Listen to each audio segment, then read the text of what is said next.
अस्सलाम वालेकुम। मैं हूं हमजा वसीम PSX एनालिसिस से। अगर आज की मार्केट की बात की जाए तो आज की मार्केट 233 पॉइंट के साथ इंडेक्स 39,844 के साथ मनफी बन रही। जहां पे वॉल्यूम्स की बात की जाए तो रिकॉर्ड लो वॉल्यूम लगे 36 मिलियन के करीब वॉल्यूम कैसी 100 इंडेक्स में लगे, जाके एस टी ऑल शेयर में 75 मिलियन से थोड़े कम 74.989 मिलियन पे वॉल्यूम लगे।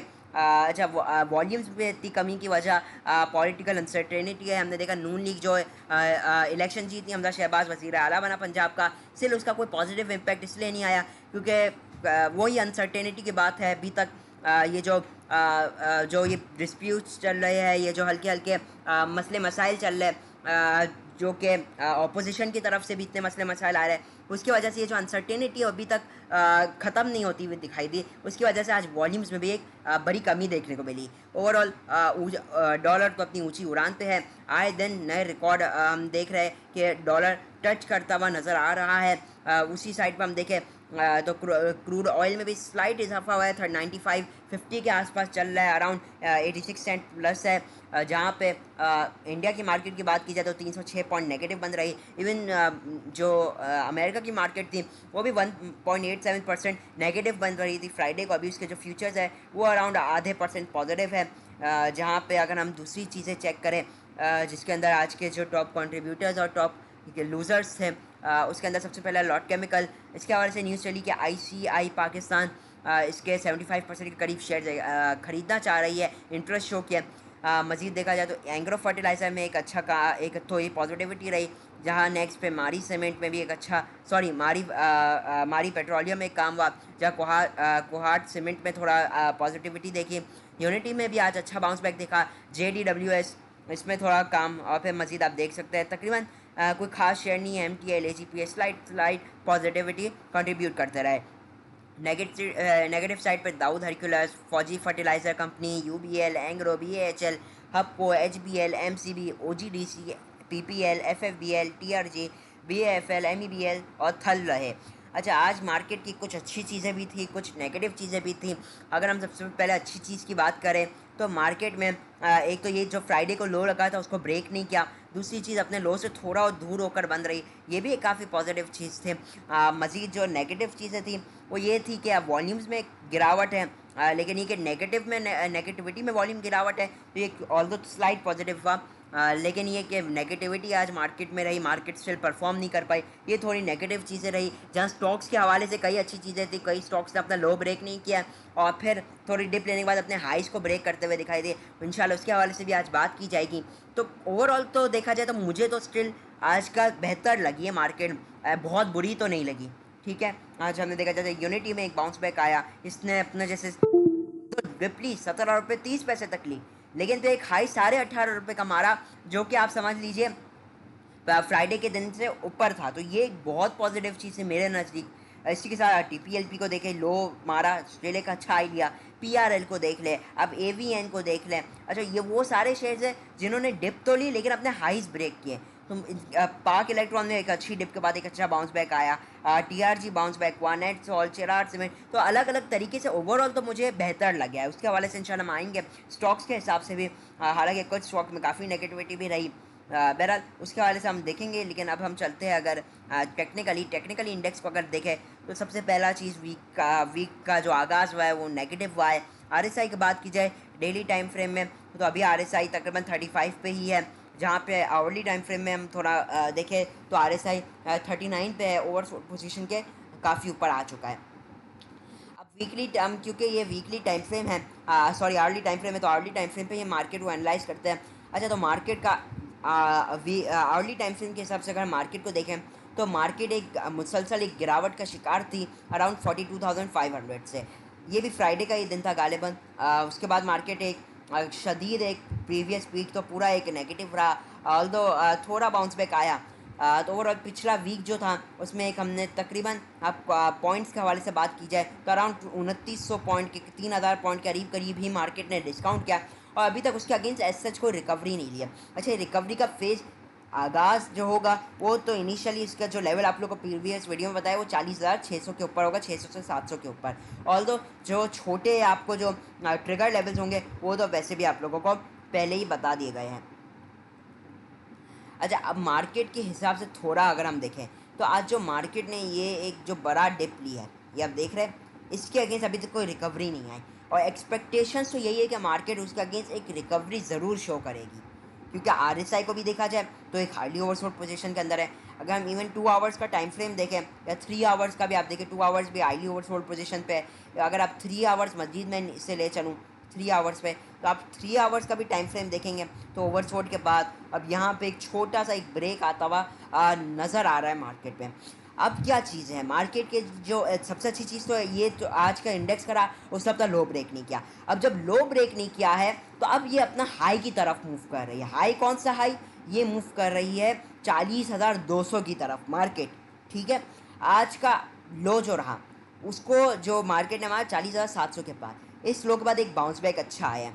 अब मार्केट इनिशियली अभी जो इमीडिएट रेजिस्टेंस आनी है वो 40,000 की आनी है, 40,000 की आनी है। उसके बाद जो नेक्स्ट लेवल आ रहा है वो 40,150 से लेकर 200 का ये लेवल है।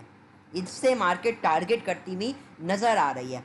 ऑल द वॉल्यूम्स थोड़े कम हैं, ठीक है ना, तो अगर कोई वॉल्यूम ज़्यादा है और मार्केट में आपको बैकफायर कर दिया जाए, उल्टा मार्केट गेम खेल ले तो बात अलग है। और एक बात हमें ये भी समझ जानी चाहिए कि अब जब तक मार्केट अपना ये लो ब्रेक नहीं करेगी 39,500, मार्केट में कोई न्यू गिरावट नहीं आनी, कोई न्यू मंदी नहीं आनी, ठीक है, क्योंकि अब मार्केट यहाँ पे टाइम स्पेंड कर रही है, अब एक जगह कंसोलिडेट कर रही है। यहाँ पे टाइम स्पेंड करने के बाद हमें उम्मीद है कि यहाँ से मार्केट एक अच्छा बाउंस बैक दिखा सकती है। अब क्या है कि हम चाहे तो स्टॉप लॉस 39,500 लगा सकते हैं। अगर ये ब्रेक हो तो फिर भले 39,000 आए, 38,700 आए, 38,000 आए, 37,000 आए, वो फिर बात की बातें हैं। एंट्री जिसको बनानी है, एक बात मैं कर रहा हूँ, एंट्री जिसको बनानी है स्ट्रिक्ट स्टॉप लॉस लगेगा और जो आपकी एंट्री है वो एग्जीक्यूट हो सकती है अराउंड तकरीबन 40,240 के ऊपर आपकी एंट्री बन सकती है ऑन मैं कह रहा हूँ स्विंग बेसिस के ऊपर। कोई बंदा स्विंग ट्रेडिंग के लिए लेता है, जैसे कि उसे गेन करने 4, 5, 7, 10% तक भी गेन करना है स्टॉक्स वाइज, तो वो सेलेक्टिव स्टॉक्स में 40,240 के ऊपर ज़रूर बाइंग कर सकता है। उसको 2 से 5 और फिर अब मज़ीद देखा जाए 7 से 10% तक भी उसको गेन स्टॉक वाइज मिल सकता है। इंट्राडे बेसिस पे एंट्री तो मैं समझता हूँ कि अगर मार्केट 40,000 को भी इनिशियली ब्रेक एंड सस्टेन करे अगर, तो फिर तो मैं मेरे नज़दीक हम इंट्राडे पर्पसेस पे भी जा सकते हैं, क्योंकि कई ऐसे स्क्रिप्ट्स हैं जो कि अभी एक पॉजिटिविटी का निशानदेही कर रहे हैं। और इंट्राडे पर्पसेस पे जो आप लोग का स्टॉप लॉस भी रह सकता है वो आपका मर्जी है, लेकिन 39,700 के नीचे रह सकता है इंट्राडे स्टॉप लॉस। मार्केट इसको ब्रेक करेगी, फिर आपने वेट करना है मार्केट का, फिर अल्लाह ना करे मार्केट इसको ट्रेस करती 39,500, पॉसिबल ये कि इसको भी फिर ब्रेक कर दे, ठीक है ना। अगर 700 को ब्रेक करती है मार्केट तो फिर पॉसिबिलिटी ये भी रहेगी। तो 39,700 के अंदर मार्केट से दूर रहना चाहिए और रिकवरी का फिर जब तक स्टार्ट नहीं होगा जब तक मार्केट 40,000 अराउंड 40,671 को ब्रेक ना करे, रिकवरी अभी बहुत दूर है यहाँ से, ठीक है। फिर वो अगर ब्रेक करती है तो फिर देखते हैं कि 41,000 आता है फिर, या फिर 41,400 का लेवल आता है, वो फिर बात की बात है। ओवरऑल इंडेक्स की अभी पोजीशन की बात करें, मार्केट हाईली ओवरसोल्ड पोजीशन के अंदर है। इंट्राडे लेवल बता दिया आप लोगों को मैंने लेवल्स बता दिए है, वो आप लोगों को स्विंग बेसिस के हवाले से भी बता दिए, जो कि मोर देन इनफ है। 240 का ये जो लेवल है मैं इसे मार्क ही कर देता हूँ, बल्कि काम करता हूँ इसी को मूव कर लेता हूँ। तो 240 का ये जो लेवल है ये एक इम्पॉर्टेंट लेवल है on we intraday basis, hourly time frame में इसके ऊपर हमें क्लोजिंग चाहिए। अच्छा, आप इस स्क्रीन पे इंट्राडे लेवल्स देख सकते हैं कल के लिए, ठीक है। 40,000 पहला रेजिस्टेंस लेवल है, नेक्स्ट जो टारगेट है 40,180, और फिर नेक्स्ट जो रेजिस्टेंस है 40,532 है, बीच में एक और रेजिस्टेंस आनी है वो है 40,300 की। तो ये सब इंट्राडे लेवल्स है। Resistance 40,000, stop loss support level 39,700, या नेक्स्ट सपोर्ट लेवल 39,500। अच्छा, इसके नीचे जो लेवल है आप ले सकते हैं 39,100, जो कि चांसेस है कि मार्केट उसको चेस करे। अगर 39,500 को ब्रेक करती है तो 39,200 से लेकर ये जो 100 का लेवल बनेगा ये फिर आपके लिए एक नेक्स्ट एक्यूमुलेटिंग रेंज बन सकता है ये लेवल, ठीक है। ये ओवरऑल आप लोग को समझा दिया गया है, कल की मार्केट के हवाले से काफ़ी डिटेल में समझा दिया गया है। होपफुली अगर इन सारी चीज़ों को मद्देनज़र रख के आप ट्रेडिंग करेंगे तो होपफुली आप एक प्रॉफिट में रह सकते हैं। ये सारे लेवल प्राइस एक्शन, फिबोनाची और दीगर दूसरी चीज़ों से मिलकर बनाए गए हैं। नेक्स्ट जो स्क्रिप्ट है उसकी तरफ हम मूव करते हैं, वो है सबसे पहला PRL, पाकिस्तान रिफाइनरी लिमिटेड। अच्छा, PRL की आज की मूवमेंट की बात की जाए तो एक काफ़ी पॉजिटिव, एक 3 सोल्जर जो आपने याद होगा 3 वाइट सोल्जर पैटर्न है, उससे काफ़ी रिजेंबल करता हुआ दिखाई दे रहा है। अभी 2 बने हैं सोल्जर, एक और सोल्जर बन सकता है या नहीं भी बनता तो ये भी इनफ है। आप देखेंगे तो फ्राइडे के दिन भी गैप डाउन ओपनिंग हुई लेकिन पॉजिटिव में क्लोजिंग दी। और फिर हमने इवन ये भी देखा कि जो आज की थी वो गैप डाउन ओपनिंग हुई लेकिन क्लोजिंग पॉजिटिव में थी। तो ये एक पावर शो करता है बुल्स की, आप समझ रहे। आप थोड़े से स्टोरी टाइप लेंगे ना तो आपको ज़्यादा इजीली समझ में आएगा। अच्छा मजीद, अच्छा आप आज का देखेंगे, इवन मैं आपको ग्राफिकली समझाऊँ उसको, मेरे सामने 15 मिनट का टाइम फ्रेम इधर ओपन है। अब 15 मिनट के हिसाब से देखें तो एक सेकेंड मैं इसे सब डिलीट मार देता हूँ। तो आप ये देखेंगे कि जो पहला इसने एक लो लिया 14.75, उसके अगेंस्ट इसने एक हाई लिया, फिर आज एक लो लिया। अच्छा, लो लेने के बाद इसे वंस अगेन ऊपर गया और अपने हाई को ब्रेक कर दिया। ये एक शॉर्ट टर्म में इंट्राडे एक पॉजिटिव लेवल दिखाई देता है, इंट्राडे में ये एक अप ट्रेंड है। इंट्राडे में वंस अगेन रिपीट कर, इंट्राडे पर्पस है इसके। ऑल्दो अब जो रेजिस्टेंस आनी है 15.82 इमीडिएट रेजिस्टेंस इसकी आनी है। अच्छा, ओवरऑल बात की जाए, अगर मैं इसमें थोड़ा सा चला जाऊँ, आप समझ लीजिए स्विंग के हिसाब से, तो स्विंग के हिसाब से इसने एक इंपॉर्टेंट लेवल 15 रुपये 56 पैसे के ऊपर क्लोजिंग देने में कामयाब रहा है और अब ये टारगेट करता हुआ दिखाई दे रहा है 16 रुपये 6 पैसे ऑन इंट्रा पर्पसेस। और इसका ब्रेकआउट इसको मज़ीद एक्सपोज कर सकता है 16 रुपये 46 पैसे से लेकर 16 रुपये तकरीबन 87 पैसे, इधर तक भी आप इसको टारगेट कर सकते हैं। क्या कहते हैं PRL को।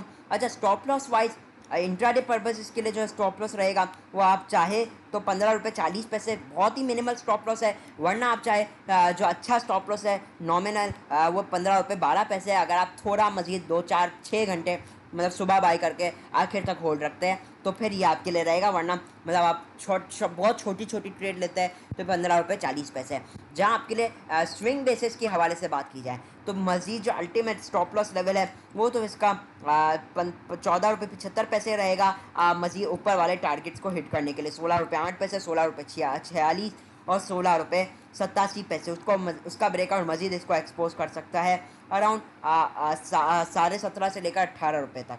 तो ये है हवाले से PRL। तो PRL short term intraday basis पे अभी तक बेहतर है, स्विंग ट्रेडिंग में 16 रुपये के ऊपर बेहतर हो जाएगा, लेकिन स्टिल मेरे नज़दीक हम इसमें रिस्क ले सकते हैं even on intraday swing trading के लिए। अच्छा, अभी बात की जाए यूनिटी की, तो यूनिटी का चार्ट सामने में वैसे इतने इंडिकेटर्स मैं यूज़ नहीं करता, लेकिन ये कि ये इससे काफ़ी ज़्यादा को रिलेट कर रहा था कि ये बार बार मूविंग एवरेजेस के चैनल से बार बार सपोर्ट एंड रेजिस्टेंस लेता हुआ नज़र आ रहा था। अभी ये देखेंगे पहले एक रेजिस्टेंस का इसका तसलसल जारी था, अब जैसे ही इसने इसको ब्रेक किया है तो अब ये मुसलसल इससे सपोर्ट लेता हुआ नज़र आ रहा है, तो ये एक पॉजिटिव चीज़ है। ऑल्दो अगर हम RSI को चेक करें, मोमेंटम स्लाइड फॉल होता हुआ नज़र आ रहा है, जो बुल्स का मोमेंटम है। इवन MACD को देखा जाए तो मोमेंटम थोड़ा थोड़ा गिरता हुआ नज़र आ रहा है, ऑल्दो गिरा नहीं है, ठीक है, गिरता हुआ नज़र आ रहा है। अच्छा, ये जो है यूनिटी, तो आप समझ लीजिए 18 रुपये 30 पैसे से लेकर 18 रुपये 90 पैसे एक इमीडिएट रेजिस्टेंस लेवल है और एक स्ट्रॉन्ग सेलिंग एरिया भी है जिधर मैं समझता हूँ प्रॉफिट टेकिंग करनी चाहिए। तो 18 रुपये 90 पैसे एक अच्छा लेवल है। इसके आसपास मतलब 18 रुपये 70 पैसे आए, 90 पैसे आए, इधर बेचना मुझे लगता है थोड़ा चाहिए, ज़्यादा नहीं तो थोड़ा तो ज़रूर चाहिए। ऑल्दो अगर 18 रुपये 90 पैसे को ब्रेकआउट करता है तो इसमें मज़ीद एक क्लियरेंस आ जाएगी। इंशाल्लाह हम कमेंट्स के ऊपर चलेंगे, लेकिन मैं आज क्या चाह रहा हूँ कि वो स्क्रिप्ट्स आप लोगों के साथ शेयर कर दिए जाए जिनके अंदर आपको थोड़ी बेहतरी लगे, जो आपके अंदर कॉन्फिडेंस आए, ठीक है ना। मैं कहते ये बाइंग कॉल नहीं, आप लोगों का मेरे वीडियो का क्या मकसद है, आप लोगों के अंदर वो कॉन्सेप्ट्स डाल देना उस तरीके से आपको पता हो कि आप जब ट्रेड ले रहे हो तो आपको पता तो हो कि क्या सिचुएशन है। सिचुएशन नहीं पता, आंखें बंद करके आप ट्रेड ले रहे तो डेफिनेटली वो एक गैम्बलिंग है। वो ऐसा है कि जैसे आप रिस्क कर रहे हैं, तो ये तो बिल्कुल एक बेवकूफ़ी है। इसलिए समझ कर ट्रेड करेंगे, प्लानिंग के साथ ट्रेड करेंगे, डेफिनेटली आप प्रॉफिट में आ सकते हैं। अच्छा, आज इसकी बात की जाए पाक इलेक्ट्रॉन की, तो ऑल्दो इसने हम देख रहे हैं 3 पैसे लॉस दिया है, लेकिन आज इसके आप ग्रीन कैंडल बनी है, इसकी जो गैप डाउन ओपनिंग के बाद इसने क्लोजिंग स्टिल बेहतर दी है। अच्छा, आवरली टाइम फ्रेम में इवन मैं इसे देखूँ 15 मिनट में भी हम आएंगे, तो अब ये क्या कर रहा है आपको समझने की ज़रूरत है। पाक इलेक्ट्रॉन ने जो अब हाई लिया था, पहले एक लो लगाया था 14 रुपये 26 पैसे, एक हाई लिया। अच्छा, उसके अगेंस्ट एक लो लिया 14 रुपये 63 पैसे, जो कि आज ही लिया, और उसके बाद वंस अगेन अपने हाई ब्रेक करने पे जा चुके हैं, जो कि इंतहाई पॉजिटिव चीज़ है। और इवन आज जो इससे सपोर्ट ली है वो आप देखेंगे तो अपने गोल्डन रेशो से ली है, तो और एक पॉजिटिव ट्रेंड में भी है। तो आप समझ लीजिए इसमें काफ़ी पॉजिटिविटी हल्की हल्की दिखाई देते हुए नज़र आ रही है। इन टर्म्स ऑफ अर्ली तो है ही, इंट्राडे तो है ही, आवरली में भी अब दिखाई दे रही है। आवरली टाइम फ्रेम में देखेंगे आप तो इसमें भी आपको inverted head and shoulder pattern बनता हुआ नज़र आ रहा है। काफ़ी हद तक उसका ब्रेकआउट, ट्रेंड लाइन का ब्रेकआउट आप इधर देखें अगर, तो एक ये शोल्डर है, फिर एक ये हेड है, फिर एक ये शोल्डर है। जाहिर सी बात है सारी चीज़ें आपको एग्जैक्टली तो नहीं दिखेंगी सेम, लेकिन स्टिल इधर आपको हल्का हल्का समझ में आ रहा होगा। अच्छा, अब बात की जाए इसके लेवल्स की, तो अब जो इसको लेवल चाहिए, ब्रेकआउट लेवल 15 रुपये 23 पैसे, इसको अगर ये ब्रेक करने में कामयाब रहता है तो हम इनिशियली इससे 15 रुपये 53 पैसे से लेकर तकरीबन 16 रुपये के करीब करीब तक भी हम इससे टारगेट इनिशियली कर सकते हैं। अच्छा, ये थोड़ा लो वॉलीटाइल स्टॉक है ना, इसीलिए इसमें टारगेट बहुत बड़े नहीं हैं, स्टिल सेफ रहेंगे। स्टॉप लॉस के लिए आपकी मर्ज़ी है, आप चाहे तो आपका स्टॉप लॉस आज के लो का जो 14 रुपये 63 पैसे था उसी के नीचे रख सकता है। हो सकता है आपको ये मिल जाए, थोड़ा नीचे मिल जाए, मान लीजिए 14 रुपये 90 पैसे के पास भी मिल जाए तो भी अच्छा है। करंट रेट पे कोई बुरा नहीं है। 15 रुपये 85 का ब्रेकआउट आप समझ लीजिए इसको एक्सपोज कर सकता है 16 रुपये 20 और 16 रुपये 50 पैसे तक भी कर सकता है। सेफ ट्रेड लगती है काफ़ी हद तक। आपको इसके हवाले से बता दी कि जो अल्टीमेट लेवल जो है इसका वो है 14 रुपये 26 पैसे। नेक्स्ट जो स्टॉक है वो है एवीएन, एवेंसियन। अच्छा, एवेंसियन की भी बात की जाए तो वही बात है, इसमें भी वो रिकवरी का तसलसल जारी है। अच्छा, अब इसमें कुछ ये चीज़ें समझने की है बेसिकली कि इसने आज की बात की जाए तो अच्छा खासा लो लिया, लेकिन जो हाई लिया वो प्रीवियस हाई को ब्रेक किया। इवन अगर मैं आपको अर्ली टाइम फ्रेम में दिखा, अच्छा ये जो मैं बात करूँ हाइज ब्रेक होना, ये है अप ट्रेंड का। जो चीज़ अप ट्रेंड में आपको पता है ये हाई ब्रेक करे जा रही है, तो इसका क्या मतलब बनता है कि भाई अप ट्रेंड में, ठीक है ना, तो इस हिसाब से थोड़ा बेहतर हो जाता है। अच्छा, मेरा क्या मानना है, मैं अब नहीं समझता ये, क्योंकि लो साइड से देखा जाए तो एवीएन ने काफ़ी ज़्यादा बाउंस बैक कर चुका है, ऑल्दो अराउंड तकरीबन 12% करीब करीब तो उससे गेन दे दिया है। मजीद यहाँ से जाता है 74 75, बहुत बहुत 76 चला जाएगा, ठीक है ना, अल्टीमेट लेवल। अच्छा, 76 का ब्रेक ऑल्दो उस पर थोड़ी बेहतरी ला सकता है, लेकिन मेरे नज़दीक 76 इसका अटमोस्ट लेवल होना चाहिए सेलिंग का लेवल। ये 76 के बाद बहुत 78 चला जाएगा, चलो 80 चला जाएगा, लेकिन 76 में थोड़ा बेच बेच के काम करना चाहिए।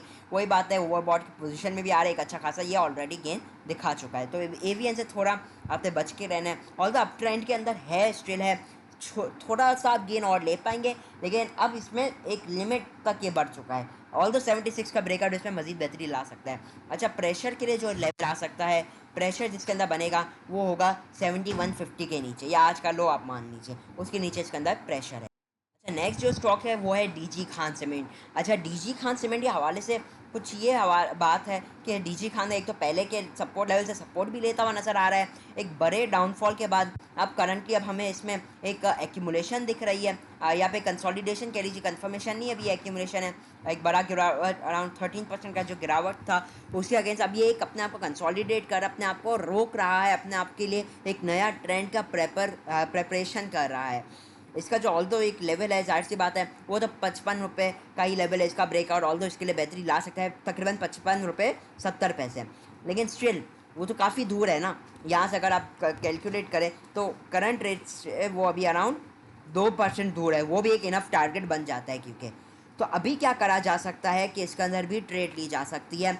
इसके अंदर मैं नहीं कहूँगा, बेहतर है कि थोड़ा वेट कर लिया जाए, लेकिन कोई ट्रेड लेना ज़बरदस्ती चाहता है तो तकरीबन 5390 के नीचे स्टॉप लॉस रख लें, या फिर बहुत स्टॉप लॉस 5350 के नीचे रख लें।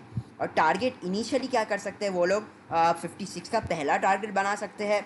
आप देख सकते हैं 56 18 का पहला टारगेट, उसका ब्रेकआउट 57 और 58 तक का भी आप टारगेट बना ज़रूर सकते हैं डीजी खान के अंदर। ऑल्दो अगर ये 53 का ब्रेकआउट कर दे तो फिर बड़ा मसला ख़राब हो जाएगा, लेकिन ओवरऑल बात की जाए तो इवन आप डेली टाइम फ्रेम में भी देखेंगे तो अभी इतना ज़्यादा न्यू लोज नहीं दे रहा है, इसी सपोर्ट लेवल पे आता है, फिर नया लेवल देते हैं 62 का। लेकिन अगर ये इस लेवल को ब्रेकआउट कर दे तो मुझे लगता है हम लोगों को जल्द से जल्द भागने की करनी चाहिए इसके अंदर।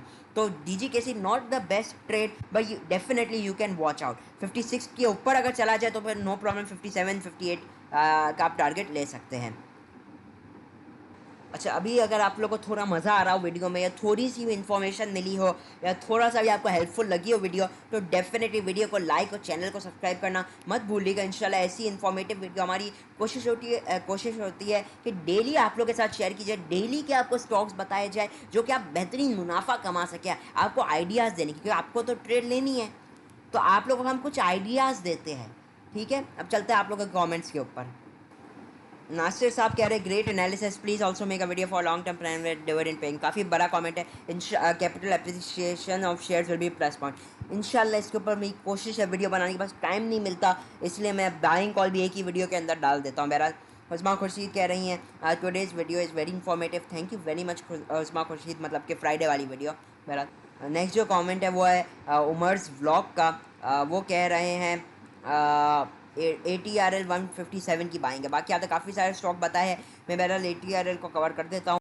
देखिए ATRL की बात की जाए, नो डाउट एक इंपॉर्टेंट सपोर्ट लेवल पे आया हुआ है। ये जो 134 के पास इससे सपोर्ट लिए, बहुत अच्छा सपोर्ट लेवल। इवन 140 का रेट भी इसके लिए कोई बुरा रेट नहीं है। इवन अगर आवर्ली टाइम फ्रेम में हम इसको मज़ीद देखें, मुझे इसमें अच्छे टारगेट नज़र आ रहे हैं, मतलब 145 से लेकर 153 तक दिखते हैं टारगेट, जहाँ पे 149 एक रेजिस्टेंस लेवल रहेगा। अच्छा, अब इसके लिए क्या है, इसमें भी काफ़ी हद तक इन्वर्टेड हेड एंड शोल्डर का पैटर्न बनता हुआ ऐसा लग रहा है, बहुत क्लियर नहीं है लेकिन स्टिल काफ़ी हद तक नज़र आ रहा है। जैसे ये एक शोल्डर हो गया, ये एक हेड हो गया, ये एक और शोल्डर हो गया। इसके लिए जो ब्रेकआउट लेवल 143 का है, बहरहाल इसका ब्रेकआउट आ जाए तो आप डेफिनेटली देख सकते हैं। लेकिन इससे अच्छे स्टॉक्स आपके साथ शेयर कर दिए गए हैं। स्टॉप लॉस आप लोग का रह सकता है इंट्राडे पर्पस इसके ऊपर 137, जहाँ बिग स्टॉप लॉस आप लोगों का 134 के नीचे लगेगा, 133.50 के नीचे लगेगा। अच्छा, टाइम नहीं है, बस मैं एक आखिरी कमेंट ले लेता हूँ। वो है Naveed Ahmed, what you say about shell and GHNI। मैं GHNI के हवाले से ज़रूर बता देता हूँ। अच्छा, GHNI की बात की जाए, एक अच्छे सपोर्ट लेवल्स पे आया हुआ है, लेकिन स्टिल मैं इसे रिकमेंड बहुत ज़्यादा नहीं करूँगा, लेकिन क्योंकि क्लियरिटी इतनी नहीं है, जाहिर सी बात है, लेकिन स्टिल एक अच्छे सपोर्ट लेवल पे आया हुआ है। कोई इसे अगर लेना चाहता है टारगेट कर सकता है डेफिनेटली। इसमें 151 पहला टारगेट और दूसरा टारगेट 158, लेकिन मैं इसमें कोई बहुत अच्छी चीज़ नहीं समझता। ऑल द क्लोजिंग थोड़ी बेहतर है, जैसे फ्राइडे की क्लोजिंग अच्छी रही, आज की भी क्लोजिंग थोड़ी बेहतर ही रही, मतलब बहुत ज़्यादा नेगेटिव नहीं रही। तो अगर कोई लेना चाहता है यहाँ पे एंट्री, तो stop loss 140 on closing basis, मतलब 140 के नीचे अगर क्लोजिंग देने वाला हो आप एग्जिट कर सकते हैं और फिर अपना टारगेट बना सकते हैं अराउंड इनिशियली 149, 151, फिर 154, 50 के टारगेट बना सकते हैं। अच्छा, इसी के साथ इजाज़त चाहता हूँ। वीडियो अच्छी लगी तो लाइक और चैनल को सब्सक्राइब ज़रूर कीजिएगा। मैं हूं हमजा वसीम, PSX एनालिसिस से।